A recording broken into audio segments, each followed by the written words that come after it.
Because it is not my responsibility to make sure he's doing what he's supposed to do.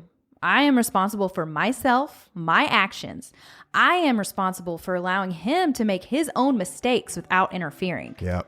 I am responsible for handling my anxiety and depression. I am responsible for me.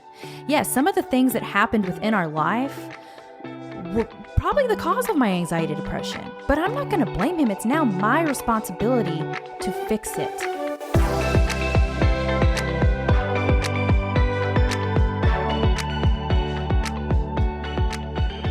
Welcome back to another episode of Till the Wheels Fall Off. I'm Paige. And I'm Matt. And I'm going to be talking most of this episode. That's new. You typically hear Matt's words of wisdom and his fabulous vocabulary, but it's my turn, and I don't speak anything like him. I'm a dumb it down kind of person and have lousy writing skills and vocabulary, but it's how I roll, and you'll get the point. I think you're selling yourself a little short. Yeah, no, and it might sound like I'm reading occasionally, but I have to tell you that with this episode, I had to do a lot of writing and reflection. So it might come across a little weird occasionally, but just hear me out. Yeah, I mean, it's like close to 20 years worth of documentation kind of thrown into a short episode. So I understand that. Exactly. I think the people will too. Thanks, Boo. I appreciate you. So Matt shared his story of addiction on our last episode, and I'm going to share my experience today. If there's one thing I'd like for anyone struggling with an addict in their life to come out of the story is to feel empowered. Like you can do anything. I never would have picked the journey I ended up on, but in reality, I did choose it. I could have walked away many times and live a simple life, but I always saw something in Matt. I've always been his biggest fan, even when he was at his worst. Thank you. Do you agree with that? No, you absolutely did. You absolutely did. I don't know what you saw in me, but I'm grateful that you did. Yeah. I didn't give you a lot of evidence that there would be something better, but you saw stuff in me that I couldn't see in myself. Well, and you continue to. I do. So we're going to take this back to 2001. We were freshmen in high school. I was the girl next door. Matt was the oh so charming bad boy. We met at 14 and clicked immediately. He was so friggin' sweet, y'all. He had this confidence and like the swagger that was incredible. He played guitar in a band. He was a natural leader. He introduced me to so many different things like music, clothes, ideas, and he always kept me on my toes. I also had blonde tips, and I think that was a big selling point. Hell yes. He even rolled up his sleeves, which was really funny. But anyway, but there were plenty of red flags back in high school. You know, he had a different home life to where I wasn't even allowed to go there at one point. He was always late to school. He got in-building suspension regularly, which was rack back then. Wasn't it rack? No, it was in-building suspension. It was? Are you sure? I think they called it IBS, which is really funny. Oh, I thought it was rack. I think it was called IBS, which cracked me up to no end. Even back then, I'm like, you guys couldn't have picked a better acronym for this. That's true. But yeah, you got stuck in a room and because you were in trouble. Yeah. Usually for not shaving. It was a dress code violation most of the time. Yes, but you should have known better. But he had excuses for that too. But we'll get into that at another time. So his grades were awful to where like he barely graduated. What was your GPA? Like 1.2-ish? Yeah, it was crazy. He liked breaking light posts in neighborhoods and like tore up property all the time. Allegedly. There's no proof. He had a lot of freedom, and my parents really didn't like him at one point, but they helped guide him as much as they could eventually. So I, on the other hand, had great grades. I graduated with honors. I was in the top 10% of our class. I rarely missed school. I had an after-school job at CC's Pizza. I was active in clubs. I was the German club president. Couldn't tell you a German word except for like ich liebe dich. Not bad. Yeah. And I was just a good girl. So Matt started partying a little harder each year. He actually went to school drunk on the last day of our senior year. I forgot about that. I packed a backpack full of Coors Light. Yes, you remember did. that? I do remember that. You stole it from your dad, I think, because that's what he drank. So I thought it was stupid and cool at the same time. So once we graduated, he started taking pills. I mean, he was taking some in high school, I think, but I wasn't really involved in that. I was. Yeah. His temper was starting to get bad, and the peer pressure to get me involved was beginning. Sorry. I'm sorry. So I smoked pot for the first time on my 18th birthday at his house. He would occasionally give me a hydrocodone because he could talk me into it like no other. It was crazy what this man could do, or this kid could do to get me to do. So one time he even gave me an oxy, and it was probably one of the worst experiences I've ever had on a drug.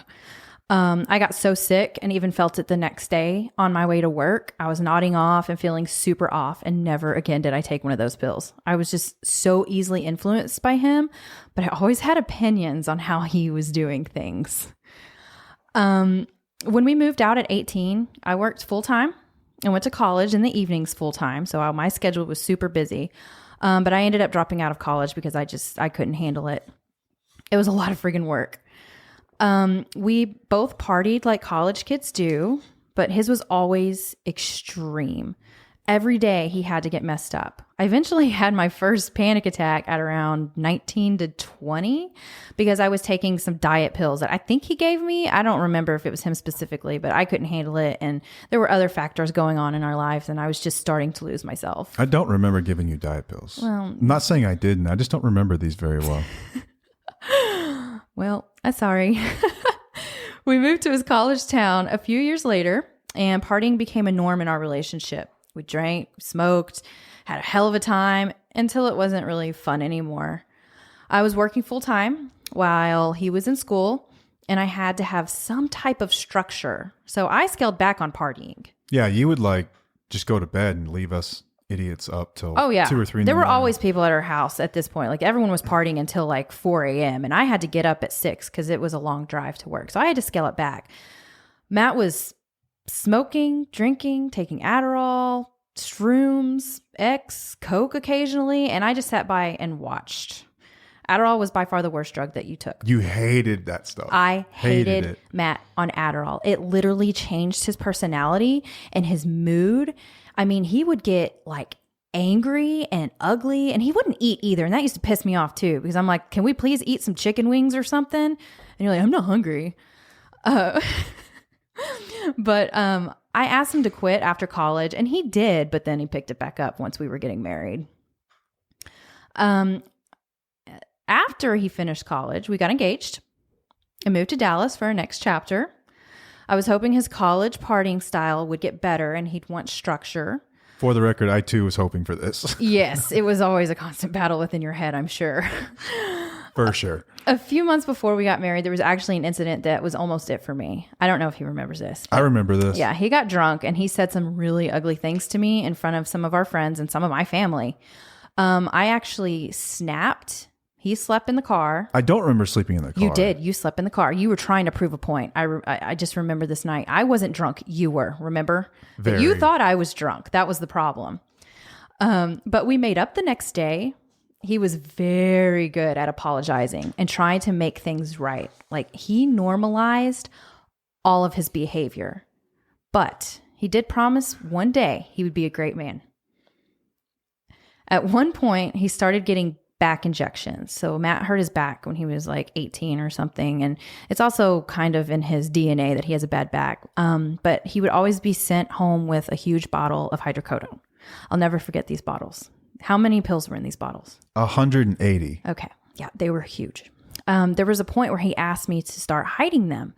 And then he would follow my feet to see where I was hiding them. This was what I would do. So and I didn't find out about this until later. I would tell her, hey, you have to distribute these to me because I always take too many. I never really led you on to realize how serious it was. Just, hey, I just don't want to go through them too quickly. I'm in a lot of pain. You take these. That's how I sold it. And then I would be in the bedroom. You would walk out of the bedroom, and then I would get on my hands and knees and look under the door and follow your feet to see where you went. And then I would essentially narrow it down to a handful of places you could have hid them based on where you went in the house. Yeah, because I didn't hide them perfectly. It was I didn't think this guy was going to go snoop for him. You're also a terrible hider of stuff. Oh, that's true. It takes too much effort. But this should have been a red flag, right? This guy's telling me to hide his pills because he can't take them. Like this should totally be a red flag. But I had to pick my battles with Matt. That's interesting. Because why did you have to pick your battles? Because I would do what? You were blame me or you would spin it. You were mean. King gaslighter, undefeated champ. Oh my gosh. Here. Awful. I mean, he had an awful temper. And I was just so insecure that I couldn't handle it. Yeah. Like I couldn't handle bringing things to his attention because patterns showed me that if I were to say something, I was going to be at fault, or he was going to talk down to me so low to where I would feel like nothing. Or just spin it. And I would say that, you know, there is no problem to the extent that there is a problem. You're the problem. Exactly. And just use, you know, all kinds of scare tactics and gaslighting tactics to make you think that you were crazy. Yeah. This is what I did when I was an addict. Yep. So I was in denial for many years, and that is a very comfortable place to be. I remember that actually Matt's counselor told me that denial is a very comfortable place, and I didn't understand it until she said that. I was like, wow, that's actually pretty powerful. But here's the thing that I do want people to know, that Matt never got physical with me. So he threw things. He loved to throw phones. He probably went through 10 to 15 phones while we were together. Yeah, that's about right. Coffee tables, chairs. There were always holes in the walls. That was an accident. I was practicing a baseball swing with an umbrella and the handle came off and it stuck in the wall, which was actually kind of funny.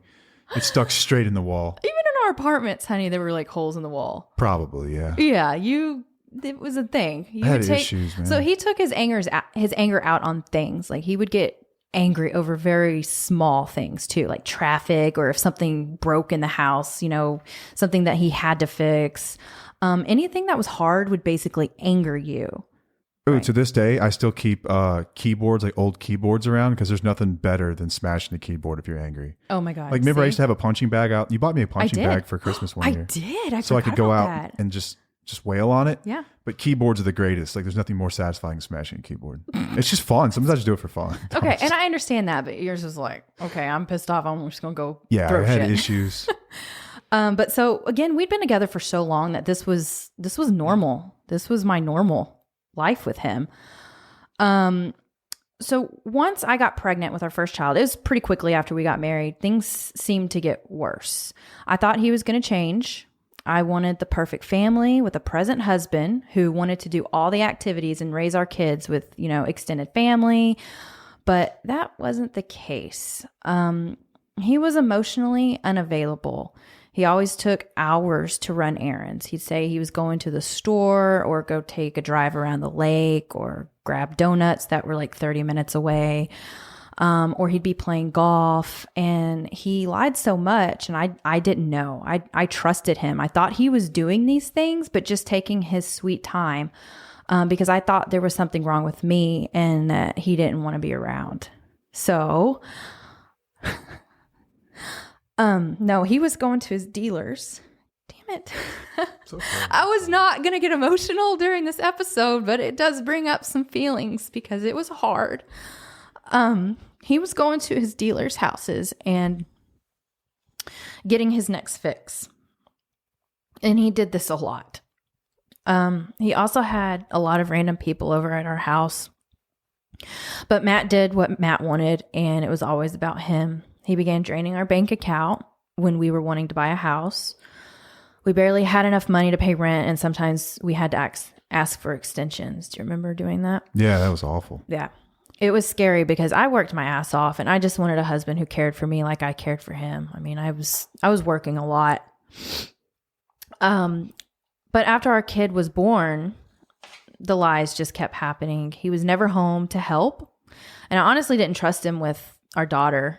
It was always scary in the back of my mind when he was watching her. You know, it's like your story and my story are very much alike in a lot of ways. And I would say that the one that I can really see and listening and reading through this with you is you always think there's going to be some event in your life that changes things for the better. Like as if by osmosis, when you have a kid or when you get married or when you move or when you buy a home, that it's going to change you. Yeah. And maybe it does for temporarily, like a really short period of time. Yep. But if you don't address the things that are really going on, this stuff just never happens. And you don't know what you don't know. And you don't see these things until you look in the rear view. But I'm reading through this and you were feeling the same way I was feeling. Like, okay, things are going to get better when we do this. Yeah. Or when this happens, it'll get better. Yep. It'll fix itself. And I was thinking the same thing. Like at some point, I'm going to find something better than what I'm doing. And I just won't do that crap anymore. Right. It's wild. It is wild. And I didn't even connect that Yeah, Thank it's you. wild. Like I'm reading through this, I'm like, wow, this is very familiar. Yeah. Yeah. So, So what happened when Sydney was born? so I started to gain a lot of weight. I mean, I gained a lot of weight when I was pregnant with her because I was just pretty miserable. But after that, I was still gaining weight. And then I was even drinking heavily because that's what we did. I started to begin my journey of detaching with love, but I didn't know that's what I was doing at the time. You know, I started going to family functions without him and giving excuses as to why he wasn't there. I was kind of starting to live my life without him in a way, but I was still miserable. I was becoming numb and accepting the fact that this is the life that I chose. Like I chose a man who didn't give a shit about anyone but himself. I chose a life of anxiety, depression, overindulging, and, you know, single parenting. Someone once told me, you picked him. You know, back up just a second. I remember when you started to detach with love. Mm-hmm. This was near the end of it all. And this was when it started to scare me because it became real in my mind. Like I am going to lose her. Like I can see her being happy without me. She doesn't need me. And as an addict, I can tell you right now, that's one of the scariest things you can do to an addict, to start to move on without them. Do you think that kind of helped click with you? Absolutely somehow? It did. Absolutely Even did. though it was like not intentional that's what I was doing? Yeah, it did. Like it was scaring me because you were showing me that life goes on. I don't need you to live this life that I want. I don't need you. I can do it on my own. And that scared the shit out of me. Ah, dang. Detaching with love is seriously powerful for the person doing it. Yep. And for those that you're showing. Yes. I don't need you right now. I can be happy regardless, with or without you, job or no job, whatever. I'm going to figure it out. Right. Yeah, it was powerful. That is powerful. Okay, so the day that he told me he needed help, I was at my mom's because he was out of town for work, and I'm so grateful that my mom was there to help me. I would just go to her house and she would be there to support me or whatnot. I used to have alerts on my phone that showed me when an ATM withdrawal occurred. You still have them, don't you? No, I took them off because they were triggering. I think, okay, they might be back on again, but I took them off for years after you got sober because it was very triggering for me. He when he was gone, he took all the money out. I was very, very angry. It was a different kind of angry. I wanted to leave right then and there, and I was over and done. But when we got on the phone, he came clean and he said he needed help. And I just decided I'm not going to throw all the years away just yet. It was time to see if his promise to be a good man would finally happen. Rehab was scary. When Matt went to rehab, I was ashamed. I'll be the first to admit it. I've always said that. I was very ashamed. You know, my husband was going to rehab. What does this mean? Who did I marry? Is this real life? We're one of those couples. Yeah, now. we're one of those people. Yeah. Like, what is this? You know, there was a stigma attached to rehab. I ended up staying with my mom for a month because Matt owed people money and they knew where we lived. So I packed our valuables and stayed away. I didn't feel safe in my own home without him. But the rehab facility had a family program that really opened my eyes to addiction and how I was sick too.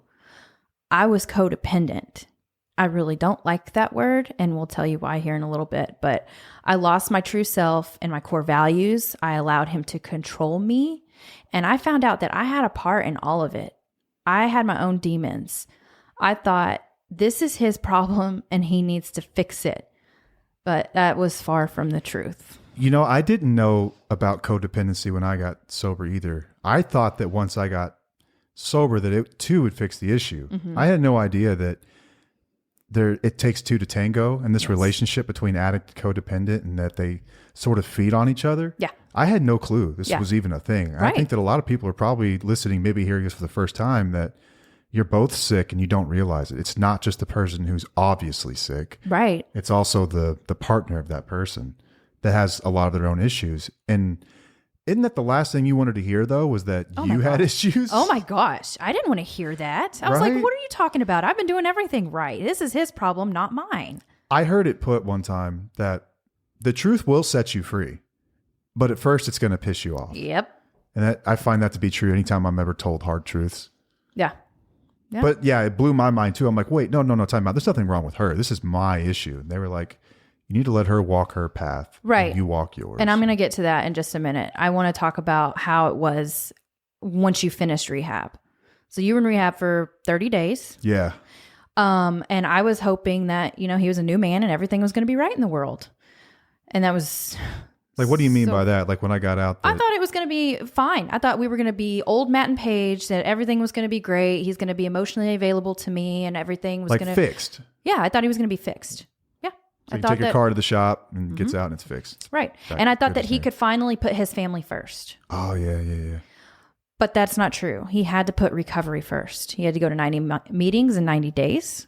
He had to go to the it was outpatient, right? Yeah, IOP. Right, IOP, which was every night.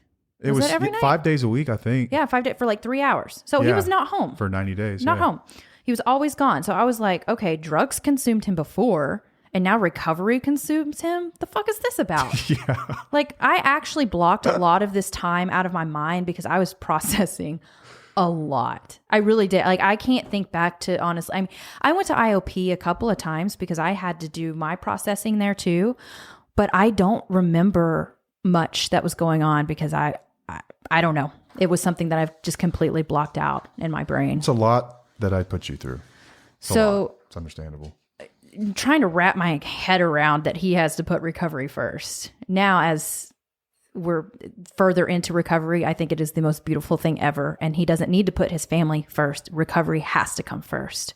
That can actually be another episode that we're going to talk about. And it makes sense too. Without that at the top of the pyramid, nothing else is possible. Right. Without recovery, the family's not even possible. Without recovery, the job's not even possible. Yep. So recovery does come first. But in all actuality, like, how many hours a week are dedicated to recovery? It's probably like 5 hours. Yeah. Like time that I spend with other people at meetings. Yeah, now reading, it is. And it's beautiful. Writing, doing everything I have to do. It's good for you. It's growth. It's important for me to accept that. Yeah, I think it's important for couples to hear those. Like, in the beginning, it is a lot. Yeah. It is a lot to adjust. But once you've got your feet under you, it's a pretty minimal time commitment to have the rest of your life ahead of you, you know, to essentially be fixed. Yeah. So within the year, we actually had a lot of changes happen, which he wasn't really supposed to do, but I guess he was just... I spoke with my sponsor on this stuff and I was in a good place to do it. I did not do this stuff without checking with someone. They say in your first year of sobriety, you're not supposed to make major changes like make big purchases or have children. Or get into relationships or we do did things like all of the above. Yeah, but like I said, I checked with my sponsor and I had other people hold me accountable that I was in a good place to do these things. Right. So we were able to buy our first house. Ain't that crazy where all that money came from? Yeah, huh? I know, right? We were actually able to save money and buy a house. I got pregnant with our second. That was not my choice. Oh, come on. That was all him. That's not true. I love him to death. But yes, I became a stay-at-home mom, and then Matt was working full-time. So we were in a really good place for about 5 years. You know, new home, new kid, new chapter, sober husband. Sounds like a fairy tale, right? I mean, it was great until we weren't okay again. But this time, it was me. Which blew my mind. First time I haven't been the cause of a problem in my life. Yep. I was sort of proud. Not gonna lie. You're a jackass. It was not me this time. Oh my gosh. Okay, I'm not going to say anything. All right, I didn't face my demons until they hit really hard about 5 years after he got sober. So he was working his program, becoming the man he promised to be. I was raising these tiny humans, and I had a lot of built up resentment in me that I never dealt with. My anxiety and panic attacks came back full force when I was about 31. I mean, I'm talking about daily panic attacks. I was miserable every day. I coped with alcohol and food. I thought something was physically wrong with me and went to the doctor a lot, had my head scanned, and I even asked Matt to commit me because my attacks were happening daily. I got on medication. I was afraid to work out because I'd have an attack, and I fell into a deep depression. He ended up getting me a therapist, and I started going every week. And just to be clear, like I didn't like make you see a therapist. I just thought maybe this should help, but you were too panicked. It was a boundary that you put up, though. But I was because you did tell me. You said I can't you're right. do this. I remember this. I was in Sydney's room on the phone with you. I remember specifically, and you said, "Oh my God, I remember that conversation." I will leave. with the kids if you do not get help. You did. You told me. You put a boundary up. And that, I was like, oh, how dare you say that to me? Out of all the shit you put me through, how dare you say that to me? It was coming from a healthy place, though. It was very healthy place. That's why I don't hate you for it. I think it's a beautiful thing, because look where we are now. You know, I learned how to quit blaming others for my issues. I learned how to mind my own business and work on myself instead of worrying about what the hell he's doing. You know, I never worried too much about him using again, because I know that would be his problem and not mine. That's huge. Say that again. I do not worry too much about him using, because I know that is his problem. It is not mine. That is something that she gets asked about a lot. DMs, people will say, well, what do you do? Like, do you make sure he's doing what he's supposed to be doing? Do you worry about him relapsing all the time? Nope. She truly doesn't. She walks around like, dude, that's on you. You know what happens if you do. So go ahead, try me. Right. Because it is not my responsibility to make sure he's doing what he's supposed to do. I am responsible for myself, my actions. I am responsible for allowing him to make his own mistakes without interfering. Yeah. I am responsible for handling my anxiety and depression. I am responsible for me.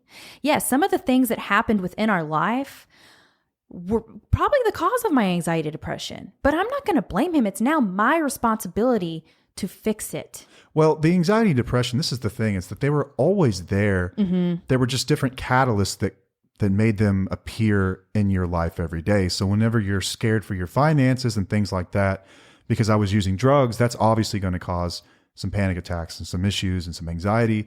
But then once I got clean and sober and I'm everything I promised you I'd be and more, and you still feel that way, now you have to start looking within yourself to say, what's really going on in me? Yep. And was this always here? It's a journey you walk, and you kind of find out about yourself without, realizing. It's like, holy crap, was there something wrong with me all along? I just didn't realize it. I just blamed you. Yeah. It's crazy. Yeah, it is. But like these last 5 years have been where I have grown and learned, and that I didn't cause his addiction.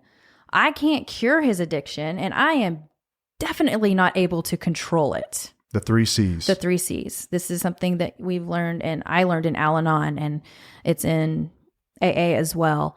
So I went to an Al-Anon a few times. I think it's an amazing program. I really do. I just, I got a lot out of my personal therapy. So I haven't really gone to many Al-Anon meetings, but I do suggest anybody who's struggling to seek it, because they will definitely give you some truth bombs and help you handle whatever you're going through. Because we think we can save these people. I thought I could save him, but it's up to us to take ownership in our own lives and become confident and be willing to grow and change. Our relationship, we have been down different paths at different times, but we learned a lot from that. And now we have balance, and we're finally on the same page, and we're able to share with others so they're aware of how this, thing works. Being the spouse of an addict is really hard, but I wouldn't change our journey. I am who I am today because of it. And I have more confidence than I've ever had just by letting go of control and focusing on me. As long as we're willing to accept help and change, we can overcome anything. Mm-hmm. We didn't allow these situations to define us. Had he not gotten sober when he did, I may have either left him or gone down a really dark road myself with depression. I think you were on your way out, though. Yeah, I was. I was pretty close. But I learned how to set boundaries to protect myself, to detach with love, to become an emotionally stable person. So thinking that I can only be free and helped if the addict receives help will not work. Our demons will eventually come back to haunt us, even if the loved one is sober. Working on ourselves first is where the healing happens. Yeah. So that's powerful, by the way. It really, really is. I think this is something that people have needed to hear, that have seen us kind of grow and change and watched us go through this. But hearing it from you for the first time is so powerful. It is.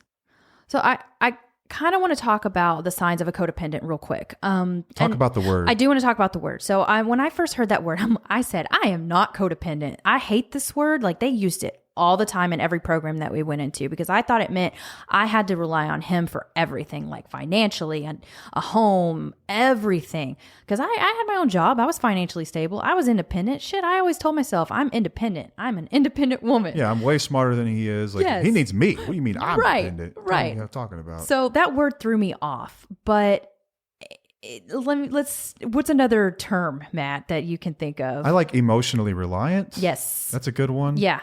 That's what I like to use. Enmeshed Is emotionally is a good enmeshed. one. Mm-hmm. So these are just some traits of a codependent person. You provide money to support a loved one's habit. I didn't necessarily do that. We had a joint account. You did. You just didn't know. I just didn't know. That's messed up. Sorry. Denies that there is a problem. I did that big time because I was in denial. I didn't know. I didn't want there to be a problem.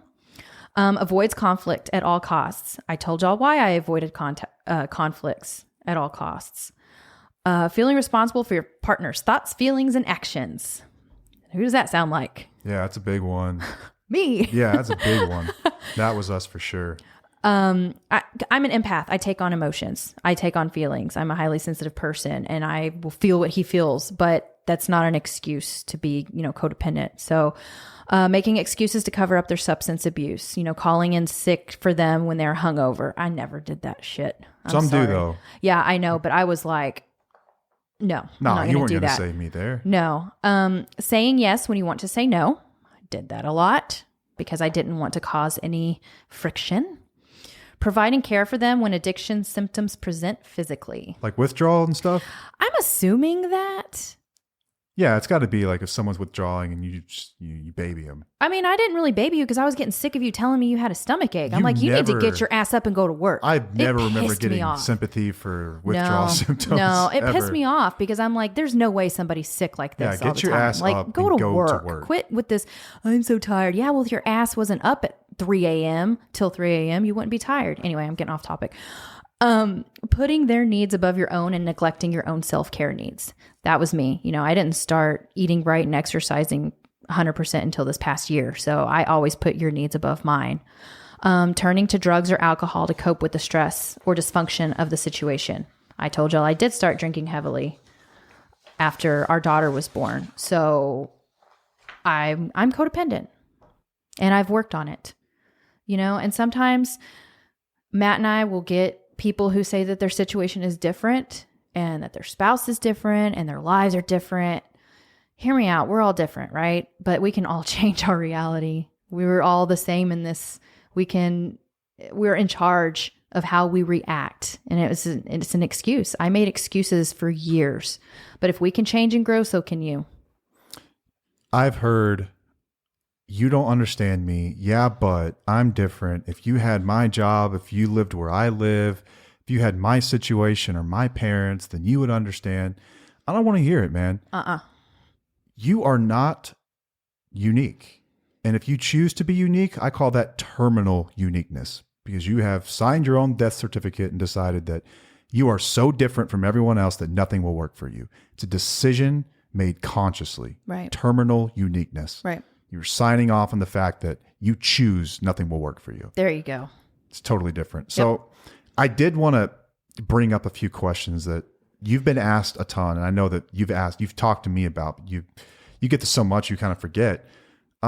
First things first. I hate it when he asks me questions on podcasts, but we'll do this. This is how stuff has to get edited usually, because she gets mad at me. He's like, what the hell is that? It's like, you're just coming at me. Don't come at me, bro. So first of all, I think what's powerful in your story is that you think that as the partner of an addict, that if the addict gets better, then your problems disappear. Mm-hmm. And likewise for me, I thought that drugs and alcohol were my problem. Right. So it makes perfect sense to assume then, if I were to just get rid of the drugs and the alcohol, so picture them in a basket and I throw it out the window, I should be better now. Yeah. I should be better. After a week after the physical symptoms are gone, I should be better. But what do we find as addicts is that we are so miserable because we are inept at dealing with life. It's the inability to deal with life on life's terms. That's my problem. Mm-hmm. The insecurities and all that stuff. That's my problem. And likewise for the codependent, you assume that, okay, if the addict is my problem, if this person would just get sober, all my problems would be fixed. Mm-hmm. And then that person gets sober. And I was sober for 5 years, living all the promises in the program. And I was doing everything I'd ever sworn to you that I would do. And yet you were still miserable. I couldn't blame the drugs and alcohol anymore, and you couldn't blame me anymore. You have to figure out that stuff is an inside job. Yes. Happiness is an inside job. Yeah. So let's end with a few questions real quick. Some things I think people would generally ask. So what would you tell someone that's wondering, what in the hell do I do with my addict partner? What was the first thing you would tell them to do? You can't do anything to help your addict partner. Yeah, deliver the message that you can't control it. You didn't cause it. Yes. It's a big lesson, and it's what these people don't want to hear, but it's a fact. It is. It's a fact. You can set up boundaries, and it's somewhat ultimatums, not necessarily, but you can set up boundaries and hope that something, clicks. But in reality, it's you. Like you just have to take care of yourself. What changes can someone make today to take responsibility for their personal recovery? What would you recommend reading or what? I always recommend a book called Courage to Change. It's actually an Al-Anon book, and it has like daily stories that help you understand the terminology and what you're going through. And it's amazing. It's a great book. You can get it on Amazon. Do you ever follow up with me about what I'm doing to work on my recovery? Nope. Yeah, it's super rare. You will throw some really snarky comments sometimes. I will. Like, if he's wonky and you'll say, when's the last time you went to a meeting? Yep. If I'm seeing old behavior, because addicts have a certain behavior. If I'm seeing that old behavior, I will question you because I'm like, what you doing? Just to make sure he's not totally wonky. Yeah, I think it's just bringing it to the front of my mind. Mm-hmm. And I will say, yeah, you're right. I need to get to a meeting. Yeah. It's been a while since we've done that though. I've been pretty consistent. Yeah. Good job, babe. But so what are some of the boundaries you built internally and externally to ensure your happiness and survival? What are some of the things that you've done over the years? Not enabling you. That's a big one. For a lot of people, it's tough to do. They think, especially after a period of sobriety, like if I were to go to the doctor, like I had an operation, injection, epidural injection the other day in the hospital and whatnot. Yeah. Like, she's not going to let me walk out of there with a bottle of pills and thinking it's going to be different this time. Right. Like, you don't enable it. You would certainly say something. Now, if I choose to do that, you have actions for that too. So what would you do if I decided I'm going to ease back into my old ways? No, I'm gone. Yeah. You know that's a boundary that I put up pretty quickly because I spent way too many years with him using that. I can't do that again. I'm not going to do it again. And something I've told her, this was right after I got clean and sober. It's like, if I ever somehow convince you that it's going to be different this time, and then it's a good idea if I do this, run. Yeah. Run. Yep. Take everything and run. Yep. That means the wheels are coming off. Yeah. Yeah. And some internal boundaries that I do. The wheels are coming off. I just now got Come that. on. God. Sorry. So I mind my own business now. Like I used to always be up in Matt's business, wondering what the hell he's doing, even with like personal stuff. And I'm like, I just don't get involved with stuff anymore. I won't allow your actions to affect my mood because that was a big deal. And I just don't, I have my own emotions. I don't need yours. Yeah. You want to be mad over some dumb stuff? Have fun with that. How's it working for you? Yeah. And one of the biggest things that I've really learned is that I will not do things for you that you can do yourself. So like coming back from the doctor the other day, they give him paperwork and like they make sure he does all this stuff. And I'm like, he can make sure he does all that stuff because I can't control Matt.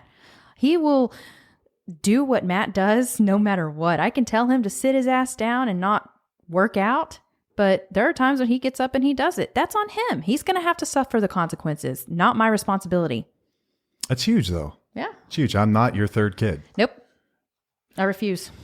Awesome. So we just recently hit 1,000 followers on Instagram, which I thought was pretty cool. Yeah, it's awesome. Thank you all. Small milestone, but a big one. Yeah. So if you haven't already, please follow us. Please share. Come and say hello. There might be some stickers in it for you. Yes. And if there's something that I didn't cover that you might have questions on, please reach out. I will be happy to answer. Same with Matt. Yeah, same here. So check us out on Instagram at TUFO_couple. That's TWFO_couple. On Facebook at TUFO couple. TikTok as well, right? Yes. I don't know what it is though. Come on. I'm sorry. It's TUFO couple. Sure. Okay, TUFO couple. Then we've got a website, www.tufocouple.com, where you can check out some further content. I think it's been a great series and enlightening, I hope, for a lot of people to see what it's like on the inside as a lot of people are dealing with this issue. And thank you so much for your powerful testimony. I know this stuff is hard to talk about, but I think it's necessary for others because you are a beacon of hope for others, for other women and men in the same position where they've got an addicted spouse, partner, brother, parent, whatever, and to show them that they can recover if they focus on themselves. You can't fix the addict. And I think there's so much power in that message. And so much of that stuff is lost as we try to micromanage the world around us. You have found a way to be happy in spite of all the crap. Yep. And it's incredible. I'm so proud of you. Thank you, baby. All right. So that wraps it up. Please follow. Check us out on Instagram, Facebook, TikTok, all the things. And until next time, I am Matt. I'm Paige. And we'll see you. Bye.